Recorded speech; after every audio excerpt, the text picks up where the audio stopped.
associates today. The Live 5 for 6 mobile app. Download it today. Well, this morning, some of us got woken up with some thunderstorms, and tonight we have some scattered showers and storms around. Live 5 for 6 is tracking them. We'll have a look at that. Look ahead towards your Easter weekend forecast coming up. Now on News Channel 6 at 6, breaking up a food desert in Augusta. How a new grant will help bring a grocery store to the Laney Walker neighborhood. As your news at 6 starts now. Live from Television Park, this is WJBF News Channel 6 at 6.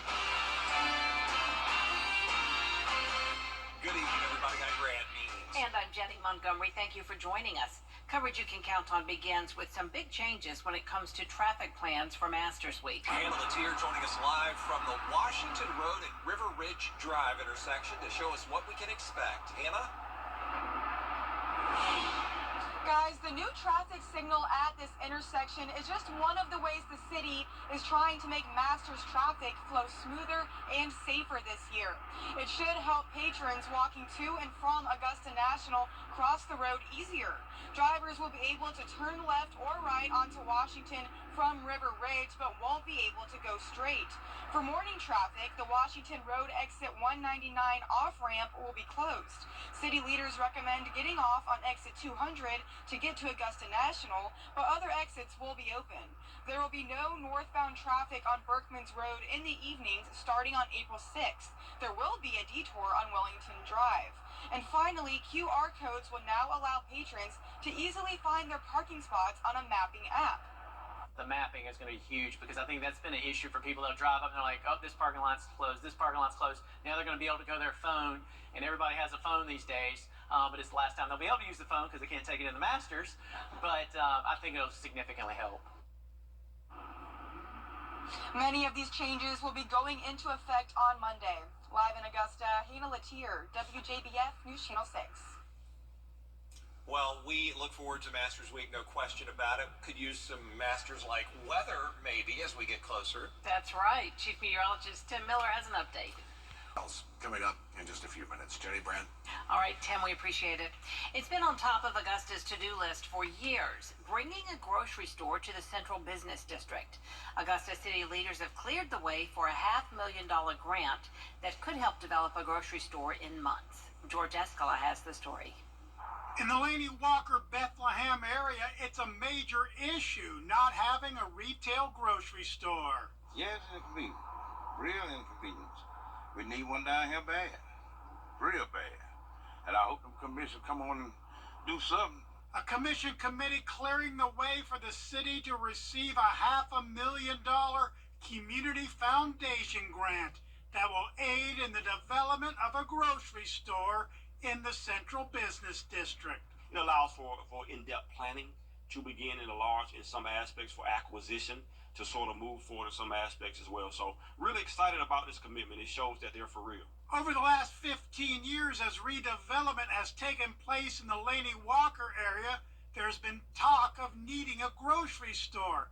Now Welter says a groundbreaking could be measured in months. What we're looking at, I guess, over the next 12 to 18 months. Another question is where some commissioners pointing to the Armstrong Galleria on Laney Walker. I think there's some place that would be an ideal place. I'm not saying that's where it's going to be, but I think that's a good place for it to be. Armstrong Galleria?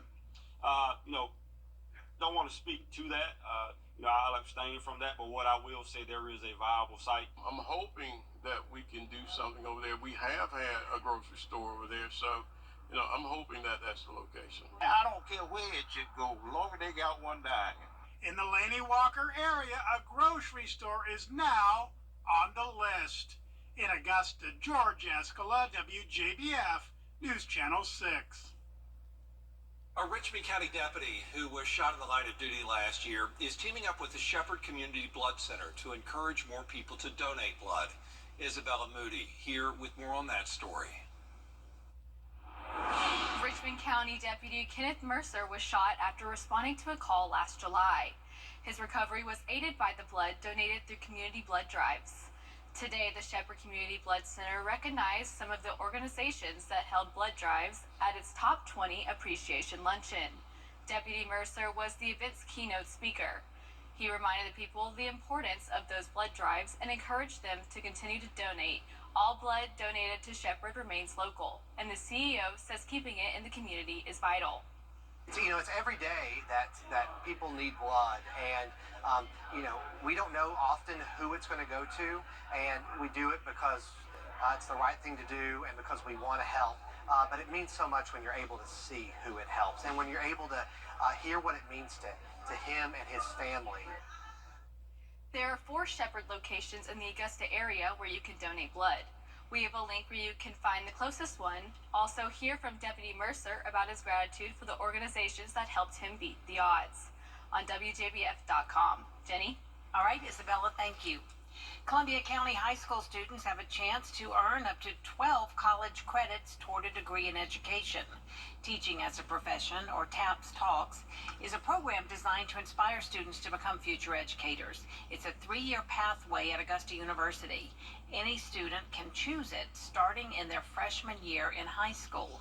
Today, students got to hear stories from current educators and how they got their start. The best thing we can do is ensure that we continue to have the best teachers in front of every student in every classroom in Columbia County schools. So right now we have, very talented young people that are in our high schools, and we want to ensure that they know that being a teacher is a great profession and a great opportunity for them. 5 seniors in TAP, one from each high school in the county, will receive a $1,000 scholarship from Georgia's own credit union. South Carolina Governor Henry McMaster in Aiken to talk education today. He was at J.D. Lever Elementary this morning to sign Senate Bill 418, known as Read to Succeed. Now, in its original form, this bill targeted K through 12 kids, but state leaders said, no, let's narrow the focus to K through 5. The superintendent says the bill goes a long way to improve literacy and reading education across the Palmetto State. This really recenters and refocuses this law on what we call the science of reading, which is this amazing brain science that we have now that shows us how we learn how to read. J.D. Lever was the first school in the state to request intensive literacy training to give teachers the tools to equip students. Coming up, we're going to have the latest on that bridge collapse up in Baltimore. How leaders are beginning the process of rebuilding. Next. Starting tomorrow, we're going to get rid of the rain, but we're not going to get rid of the wind. It's going to be rather blustery over the Easter weekend. In fact, by Sunday, hold on to your Easter bonnet, as we'll have some gusts up to 30 miles per hour in your forecast. Just to do that. Cars. The city of Baltimore focusing on recovery after the collapse of the Francis Scott Key Bridge. Today, divers began searching the water for the bodies of the 6 construction workers on the bridge when it fell. Hannah Brandt reports. Divers are searching the waters under Baltimore's collapsed bridge, looking for remains. The top priority for me right now is still the recovery. We've got to bring these families closure. The community is reeling from the Tuesday morning ship crash that sent the Francis Scott Key Bridge crumbling down and plunged 8 construction workers into the water. 2 of them were rescued, but 6 of them are now believed to be dead. Even as those families come to terms with this grief, and even as those recovery operations continue, work is underway to investigate what happened. Wednesday morning, officials with the National Transportation Safety Board were able to go aboard the cargo ship Dolly. They recovered the ship's data recorder and other evidence for their investigation. It's going to be a long one, but we have to make sure that we get the answers that we're seeking in this. The shipping port where this happened is one of America's largest and busiest, and local and federal leaders are trying to get the waterway cleared so they can reopen it. Given the magnitude and importance of this response, it's going to be very, very aggressive. While the Coast Guard is working to remove the ship and bridge debris from the water, Transportation Secretary Pete Buttigieg says he's meeting with shippers to coordinate the supply chain. We know that it can't happen overnight, and so we're going to have to manage the impacts in the meantime. President Biden promises the federal government will cover the cost of rebuilding the bridge. Congress may need to approve funding to do that, and the project will likely be a long one. Rebuilding will not be quick or easy or cheap, but we will get it done. Secretary Buttigieg says it's too soon to know what that will cost or exactly how long it will take. In Washington, I'm Hannah Brandt. Tim joins us now for a check of the forecast. Yeah, let's look at the almanac for today. Our high was 64. That's 10 degrees cooler than we should be for this time of year. The same thing with the low, except we were 10 degrees warmer. It's going to get much warmer as we head into the Easter weekend. Your forecast is coming up. Black excellence. Its importance goes beyond just a single month each year. That's why News Channel 6 proudly presents Celebrating Black Excellence 365. Each month we'll highlight an individual or organization who inspires their community and improves the lives of people around them. If you know a deserving recipient, visit WJBF.com and fill out the nomination form. Celebrating Black Excellence 365, only on News Channel 6. Over the years, thousands of people have gotten their hands on one. And who knows, you could be next. Win your very own Good Morning Augusta coffee mug at WJBF.com/coffee club. Sponsored by Honda Cars of Aiken. Weather headlines on News Channel 6. Brought to you by Jamie Casino Injury Attorneys. The News Channel 6 mobile app is now even better. Download it today. Coming up, our Scholar Athlete of the Week. And we check in with the Clemson Tigers in Los Angeles ahead of tomorrow night's Sweet 16 matchup in sports. Dr. Sean News is complicated. That's why WJBF.com makes it easy. Ruben Chevy. WhyBaby.com. Click, click. Let's face it, news is complicated. That's why WJBF.com makes it easy. Get clear, accurate stories that don't waste your time. Plus, get the latest video in one click with WJBF Plus. Get it all at WJBF.com. The Scholar Athlete Awards are brought to you by Jefferson Energy Cooperative, Revamp of Augusta, McDonald's, and WJBF News Channel 6. Now, WJBF sports coverage you can count on. The Clemson Tigers have the chance to reach the Elite Eight for just the second time in program history on Thursday night when they take on Arizona in the Sweet 16. Last time they went this far, 2018. Clemson practicing today at Crypto.com Arena in Los Angeles. Brad Brownell says he's told his team, don't just be happy to be here. Well, the Tigers had a great 2-month start to the season, then faltered before bouncing back in November and December. And Brownell says they just had to realize the potential they had. At one point, I told our team, I think we were 4-6 in the ACC, and I said, guys, we need to understand something. I think some of you guys think we're the 10-1 team. Right now we're the 4-6 team. And if we go 4-6 again, we won't be playing in the NCAA tournament. And I said that'd be a shame because of what you did the first 2 months of the year, but also because I think we're good enough to go to the Final Four. Tigers 7.5-point underdogs tip off tomorrow, CBS 7 p.m. The Georgia Bulldogs are still dancing over in the NIT. They're on to the semifinals for the first time since 1998. They trailed Ohio State 70-64 with under 5 minutes to go, but Bulldogs rallied back, held on for a 79-77 win.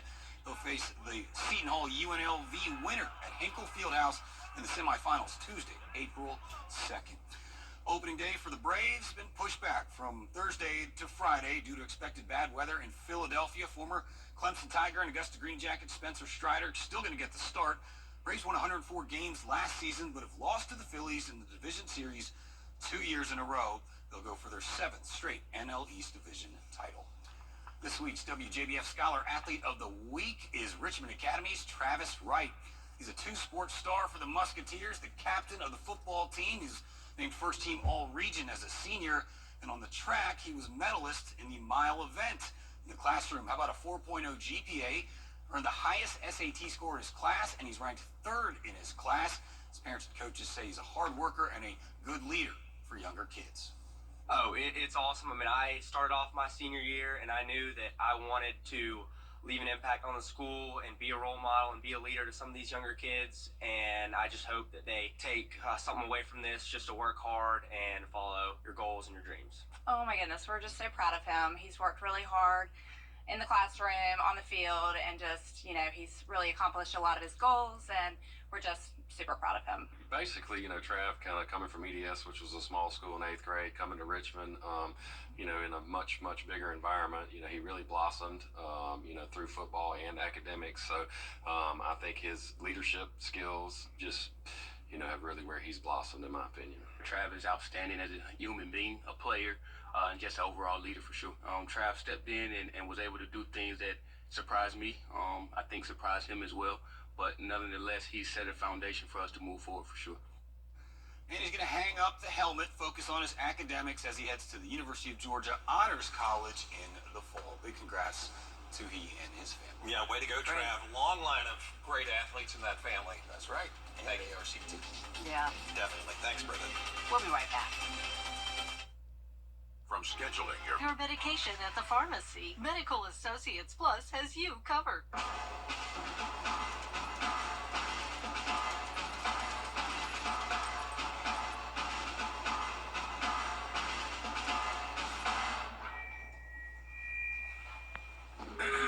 Dear humans, this is an adoption campaign, but it's not for me, or Mr. Buttons, or Frank over there.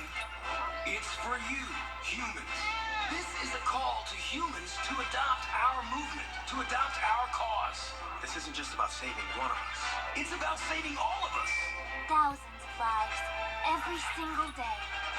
It's about support for every one of us and sometimes not four-legged best friends waiting to meet a best friend of our own. With Best Friends Animal Society leading the charge. Shelter by shelter, city by city. We can save thousands of pets each day. Join us. Together we can save them all. The Live 5 for 6 mobile app. Download it today. Local Living, Saturday mornings at 9:30 on News Channel 6. NASA is working on a new plane that could one day fly on Mars. The space agency is in the early stages of creating an extraterrestrial aircraft that can explore the red planet. This is a video simulation of what NASA is calling Mars Aerial and Ground Intelligent Explorer, or MAGGIE. The double-winged plane would be dropped onto Mars, and then it would take off like a helicopter. You think anyone uses the long version, or did they just say Maggie? I think they use MAGGIE. Yeah, that's like the cool NASA lingo to use. I just want to know if there's any nuts or pretzels or drinks on the flight. Have to be. I mean, they don't have it on Earth. Mars bars. Thank you, Jordan. They have Mars bars. All right, 69 will be our high tomorrow, but we'll be done with the rain by about noon, and then get ready for it. Good Friday, which will be a good day, and Saturday and Sunday be even better days with temperatures into the 80s by Easter. All right, thanks a lot, Tim. And that is our report for now. Thank you for watching. We do appreciate it. We'll see you again for News Channel 6 at 11. Have a great evening.